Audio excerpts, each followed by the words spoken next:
recognize the kind, technical, and financial support of our partners, the Bill and Melinda Gates Foundation, the Global Finance Facility, the Government of Korea, and the MasterCard Foundation. I want to thank Your Excellencies for coming together to support building a coalition and adopting a consensus on human capital in Africa. We're here with a common and urgent concern and a common sense of responsibility. Africa is facing a human capital crisis. Even before the COVID-19 pandemic, a child born in sub-Saharan Africa could expect to be only 40% as productive as she would be with full education and full health. An intuitive indicator of the crisis is the learning poverty rate, which measures the share of children who cannot read and understand a simple text by age 10. In sub-Saharan Africa, about 89% of children are learning poor.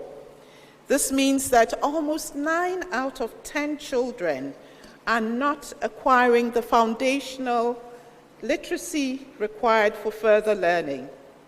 It is no surprise then that for education alone, at the midpoint of the implementation of the Sustainable Development Goals, we're seriously off track in Africa.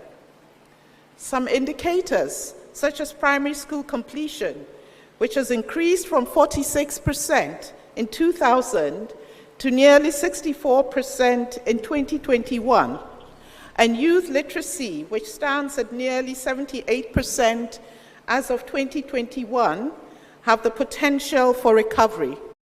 Early childhood development and preschool for all, which stands at about 50%, will need a significant and concerted effort to be achieved.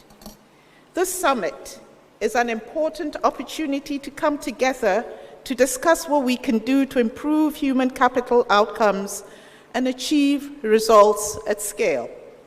For African nations, the cost of inaction will be extremely high and potentially destabilizing.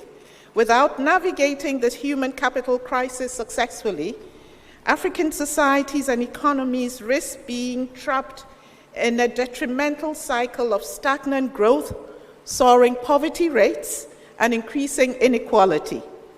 This situation could potentially escalate the drivers of fragility and conflict as uneducated and low-skilled youth grow increasingly disillusioned. There is also a lot at stake for the global community.